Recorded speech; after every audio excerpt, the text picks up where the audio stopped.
지금부터 양도소득세 부가징수 관련 내용을 보도록 하겠습니다. 교재 353페이지입니다. 자, 교재 353페이지 가셔가지고, 자, 지금부터 양도소득세 부가징수 관련 내용으로 신고 납부를 보셔야 되는데, 자, 일단 여기까지는 여러분들이 이미 공부를 하셨습니다.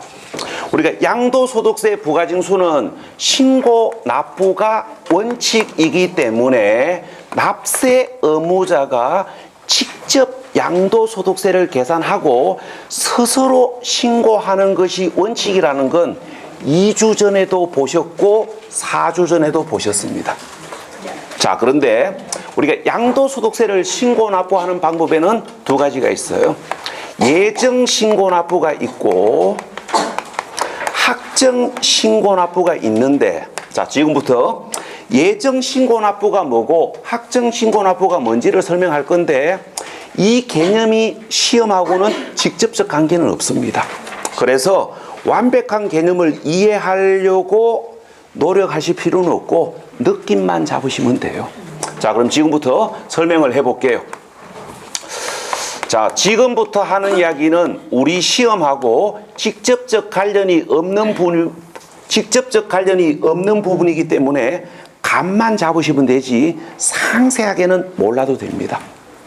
자, 양도소득세는 1월 1일부터 12월 31일까지를 양도소득세를 부과하기 위한 가세기간으로 설정을 하고, 가세기간 동안 발생된 양도 소득을 개인별로 양도 소득 종류별로 합산하여 양도소득세를 부과하는 게 원칙입니다. 근데 대다수 일반인들은 이걸 잘 모르고 계십니다. 왜 잘 모르고 계시냐면은 그 이유를 아주 직설적으로 이야기하면 자주 팔 재산이 없었어. 자주 팔아본 적이 없어서 이걸 일반인들은 잘 모르고 계십니다. 자, 그런데 갑이 3월 달에 아파트 분양권을 팔아가지고 7천만 원 벌었고, 11월 달에 토지 팔아가지고 1억을 벌었다고 가정하고, 우리가 오해의 소지를 없애기 위해서 분양권과 토지는 우리가 2년 이상을 보유했고 미등기가 아니기 때문에 양도소득세를 최저 6%에서 최고 42%의 기본세율, 누진세율로 양도소득세가 부과된다고 가정합시다. 자, 그 다음에 오늘 수업 첫 시간에 공부한 이야기. 자, 오늘 수업 첫 시간에 공부한 이야기. 자, 부동산과 부동산에 관한 권리는 양도소득 종류가 같지요? 네. 그러니까 오늘 수업 첫 시간에 봤던 이야기예요. 자, 그러면 이렇게 이제 기본 베이스 깔아 놔놓고 지금부터 제가 그 다음에 요거부터 이야기합시다. 자, 잠시. 자, 요 이야기부터 먼저 얘기할게요. 자, 다시 가겠습니다. 자, 부동산과 부동산에 관한 권리는 양도소득 종류가 같습니다.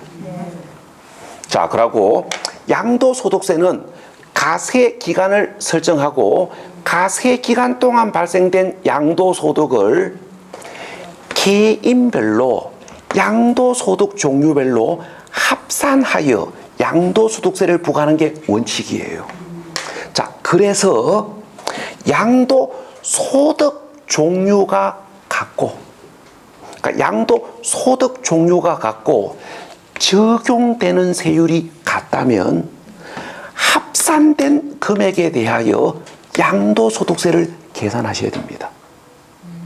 그러니까 양도소득 종류가 같고 적용되는 세율이 같다면 합산된 금액에 대하여 양도소득세를 계산하셔야 돼요. 왜? 양도소득세는 가세기간 중 발생된 양도소득을 개인별로 양도소득 종류별로 합산하여 양도소득세를 부과하는 게 원칙이기 때문에. 자, 그러면 토지와 분양권은 양도소득 종류가 같고 적용되는 세율이 같기 때문에 뭐 하셔야 되냐면은 분양권 양도소득 7천만 원과 토지 양도소득 금액 1억의 합산된 금액 1억 7천만 원에 대해서 양도소득세를 계산하셔야 됩니다. 여기까지는 그냥 참고만 하시면 돼요. 자, 이렇게 해놓고 지금부터 예정신고가 뭐고 확정신고가 뭔지를 설명합니다. 우리가 예정신고라는 것은 분양권 양도소득과 토지 양도소득에 대하여 각각 신고하는 게 예정신고입니다. 우리가 분양권 양도소득과 토지 양도소득에 대하여 각각 신고하는 걸 예정신고 납부라 그래요. 우리가 뭐 아주 단순하게 이야기하면 팔았을 때 신고하는 게 뭡니까? 예정신고입니다. 자, 우리가 팔았을 때 신고하는 게 예정신고고, 자, 그러면 자, 이 조건대로 생각하셔야 됩니다. 자, 이 조건대로 설명을 했을 때 분양권 양도소득과 토지 양도소득에 대하여 각각 예정신고를 하면 정상적 세액을 납부한 게 아니에요. 우리가 정상적으로는 어떻게 하셔야 됩니까? 합산 금액에 대해서 양도소득세를 계산해야 되거든요.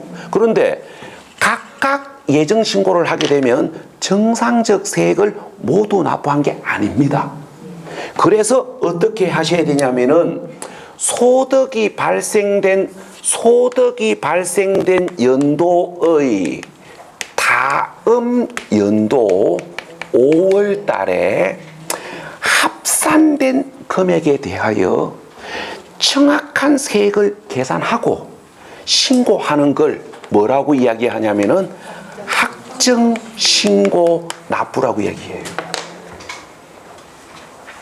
여기까지는 우리 시험하고 직접적인 관계가 없습니다. 그러니까 정확하게 이야기하면 35년 동안 딱 한 번 물어봤었어요.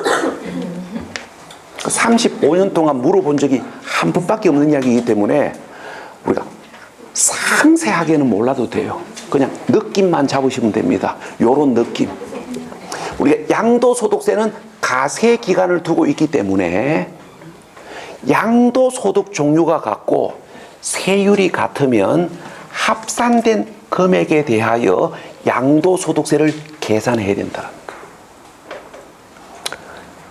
자, 그 다음에 예정신고라는 것은 각각 신고하는 게 예정신고입니다. 팔았을 때 신고하는 게 예정신고예요. 자, 그러면 이 조건대로 설명했을 때 각각 예정신고를 하게 되면 정상적 세액을 모두 납부한 게 아니기 때문에 소득이 발생된 연도의 다음 연도 5월 달에 합산된 금액에 대하여 정확한 세액을 결정하고 신고하고 납부하는 걸 확정신고 납부라고 얘기합니다. 자, 여기까지는 우리 시험 문제에서 직접적으로 물어보는 경우들이 별로 없기 때문에 감만 잡으시면 되고, 그럼 이제 여러분들이 시험 문제의 정답을 획득을 하기 위해서 기억하셔야 될 건 이런 것들을 기억하셔야 됩니다. 첫 번째 기억하셔야 될 거, 예정신고 납부 기간이 어떻게 되는지, 확정신고 납부 기간이 어떻게 되는지 기억하셔야 되고, 그 다음에 이제 기억하셔야 될 거, 양도 차익이 없거나 양도 손실 발생 시 신고해야 되는지 소득이 없으니까 소득세 안 내도 되니까 신고 안 해도 되는지 요거 기억하셔야 돼요. 그 다음에 보셔야 될 거, 신고를 하지 아니했을 때 가산세 규정이 어떻게 되는지. 그 다음에 보셔야 될 거, 그 다음에 이제 보셔야 될 게 양도소득세 분납 기준이 어떻게 되는지. 그 다음에 보셔야 될 거, 양도소득세 물납 기준이 어떻게 되는지. 여기까지가 부가징수에서 정답으로 물어보는 것들입니다. 이런 걸 물어보는 게 아니고. 자, 그래서 이제 지금부터 이런 것들을 정리하셔야 됩니다. 자, 제일 먼저 예정신고 납부 기간부터 보겠습니다. 자, 예정신고 납부 기간을 보기 전에 먼저 분위기 조성을 좀 하겠습니다. 자, 부동산에 관한 권리, 기타 자산을 팔았을 때와 주식을 팔았을 때와 파생 상품을 팔았을 때의 예정신고 납부는 다릅니다. 자, 그런데 2주 전에 살짝 이야기 들었습니다. 주식과 파생 상품에 대한 양도소득세는 출제된 적이 없기 때문에 주식과 파생 상품에 대한 양도소득세는 공부 안 해도 됩니다.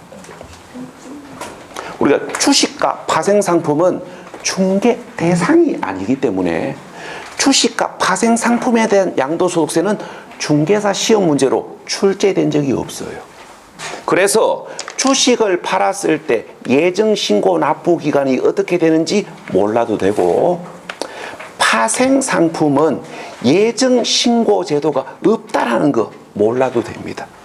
여러분들은 어디만 잡으시면 되냐면은 부동산에 관한 권리, 기타 자산을 팔았을 때의 예정신고 납부 기간만 알고 계시면 돼요. 자, 그래서 이제 지금부터 부동산에 관한 권리, 기타 자산을 팔았을 때의 예정신고 납부 기간을 중요하게 보셔야 되는데, 자, 교재 보실 분들은 교재 353페이지를 보시고, 프린트 보실 분들은 오늘 받은 프린트 2페이지 오른쪽 보시면 됩니다. 자, 부동산에 관한 권리, 기타 자산을 팔았을 때의 예정신고 납부 기간은 양도일이 속하는 달의 말일로부터 2개월 이내입니다. 자, 지금부터 세 군데가 정확하셔야 됩니다. 첫 번째 정확하셔야 될 거, 시점이 정확하셔야 돼요. 시점이 정확하셔야 되는데 낚이지 마십시오. 양도한 날로부터 아니에요. 양도한 날로부터가 아니고 양도일이 속하는 달의 말일로부터 2개월. 자, 시험 문제가 이렇게 나옵니다. 우리가 아파트 분양권을 1월 10일 날 매매한 경우에는 3월 10일까지 예정신고 해야 한다, 이렇게 물어봐요. 그럼 이걸 정확하게 이해를 못 하신 분들은 2달, 맞답니다. 2달 맞다 하고 집에 와요. 낚이시면 안 돼요. 양도한 날로부터 2개월 아니에요. 양도한 날로부터 2개월이 아니고 양도일이 속하는 달의 말일로부터. 그러면 1월 10일이 속하는 달의 말일은 1월 31일이고 이날로부터 2개월 이내. 그래서 3월 31일까지 예정신고 하셔야 되지요. 근데 3월 10일 틀렸네. 그 다음에 기간이 정확하셔야 됩니다. 몇 개월 이내? 2개월 이내가 원칙인데 요게 혹이 하나 붙었습니다. 그러나 부담부 증여로 양도한 경우에는 3개월 이내. 그 다음에 이제 세 번째 정확하셔야 될 거, 토지거래 허가 대상 토지입니다. 토지거래 허가 대상 토지를 팔았을 때의 예정신고 납부 기간을 정리하셔야 되는데 3월 달에 대화를 나눕시다. 왜 3월 달이라고 제가 이야기하냐면은 요거는 이제 여러분들이 토지 거래 허가 대상 토지가 어떤 토지인지를 부동산 거래 신고 등에 관한 법률에서 공부하고 오셔야 됩니다. 우리가 중개사법 시간에 부동산 거래 신고 등에 관한 법률을 공부하실 거고, 부동산 거래 신고 등에 관한 법률에서 토지 거래 허가 대상 토지가 어떤 토지인지를 공부할 거예요. 그러니까 이걸 공부하고 오시면 이 설명을 바로 구분하십니다. 그래서 부동산 거래 신고 등에 관한 법률을 우리가 2월 달에 중개사법 시간에 공부하고 오시면 3월 달에 한 번, 5월 달에 한 번, 7월 달에 한 번, 9월 달에 한 번 이렇게 4번 설명할 겁니다. 그래서 3월 달부터 저하고 대화를 나누시면 됩니다. 자, 그 다음에 이제 여기를 보셔야 됩니다. 자, 교재 353페이지 거기 2번 예정 신고 의무자 갈로 2번입니다. 우리가 양도 차익이 없거나 양도 차손이 발생한 때에도 적용한다. 이게 우리 시험에 가끔씩 나와요. 자, 그래서 지금부터 정리하셔야 됩니다. 양도 차익이 없거나 양도 손실이 발생된 경우, 자, 결론부터 이야기하면 양도 차익이 없거나 양도 손실이 발생된 경우 소득이 없어도 양도소득세를 납부해야 할 의무가 없어도 양도한 사실을 신고해야 한다라는 거. 요거 반드시 기억하셔야 됩니다. 왜 그러냐면은 이걸 실무상에서는 이렇게 이야기 안 해요. 오늘 수업 끝나고 집에 가면서 울산 세무서에 전화해서 물어보십시오. 내가 땅을 2억 주고 샀는데 어제 1억 7천만 원에 3천만 원 손해보고 매매 계약서 작성했는데 신고하러 갈까요? 물어보십시오. 세무공은 오지 말라 합니다. 실무적으로는 신고 안 해도 돼요. 실무적으로는 신고 안 해도 된다고요. 그런데 소득세법 조문에는 신고해야 한다고 되어 있습니다. 여러분들은 뭐 하셔야 됩니까? 법대로 답하셔야 됩니다. 우리는 공인중개사 자격시험을 보러 가는 거고, 공인중개사 자격시험을 볼 때는 법 조문에 명시된 대로 답을 하셔야 되지, 실무에서 어떻게 하는지를 가지고 답을 찾으시면 안 돼요. 왜? 법하고 실무가 반드시 일치하지는 않습니다. 실무적으로는 신고 안 해도 돼요. 그거는 실무고, 세법상으로는 무조건 신고해야 됩니다. 그러니까 피가세 대상이 아닌 이상 이익이 없어도 손해가 나더라도 비가세 대상이 아닌 이상 양도한 사실을 세무서에 필히 신고하셔야 됩니다. 이게 법이에요. 소득세법 조문에 이렇게 명시되어 있기 때문에 시험장에서 누가 물어보면 신고해야 한다 하고 와야 됩니다. 자, 그런데 공인중개 자격 취득해가지고 사무실 오픈했는데 누가 와서 물어보면 뭐라고 하면 됩니까? 돈 들이가지고 신고 안 해도 된다 해야 됩니다. 굳이 세무사 통해가지고 신고 안 해도 된다고 이야기하셨네요. 실무적으로는 신고 안 해도 돼요. 그래서 이제 이게 보면은 이 중개사 공부를 하시면서 실무를 보고 계시면서 중개사 공부하시는 분들이 이런 게 이제 혼란스러워요. 실무에서는 저래 안 하는데 와 세무는 저렇게 설명하노. 여기서 이제 뭡니까? 어떤 내적 갈등을 느끼는 분들이 계십니다. 실무 보면서 자격 공부하시는 분들. 그러니까 이걸 생각하셔야 돼요. 실무와 법이 다른 경우도 있다는 거. 여러분들은 법률상 기준을 알고 계셔야 됩니다. 자, 그다음에 이제 보셔야 될 거, 우리가 신고를 하지 아니했을 때의 가산세 규정을 보셔야 되는데 4주 전에 설명 다 끝났습니다. 4주 전에 우리가 1월 첫째 주에 우리가 1월 첫째 주 조세 총론에서 가산세가 뭐고 가산금이 뭐고 신고 불성실 가산세를 몇 프로 부과하고 신고 기간 경과 후 신고하면 신고 불성실 가산세를 몇 프로 깎아주는지 수정 신고하면 몇 프로 깎아주는지 4주 전에 제가 프린트 드리면서 설명 다 드렸습니다. 그래서 오늘은 따로 추가로 설명할 이야기가 없습니다.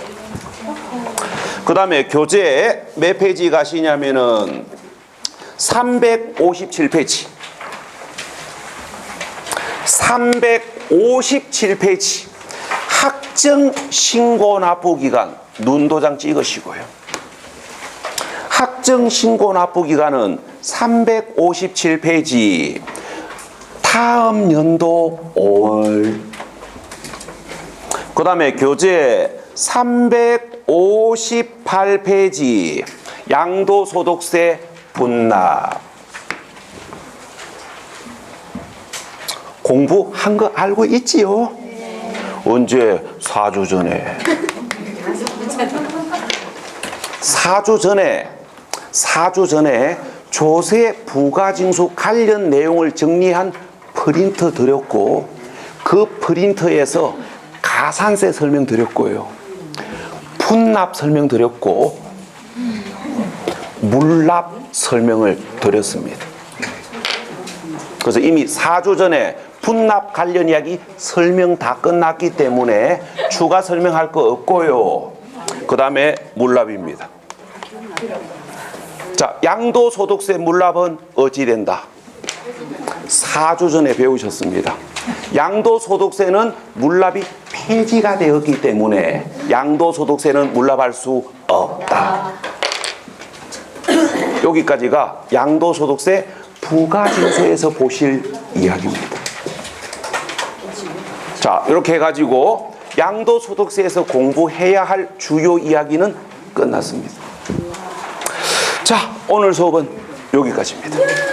자, 고생 많이 하셨고 2주 후에 오시면 취득 관련 조세인 취득세 들어가겠습니다. 자, 수고했습니다. 수고했습니다.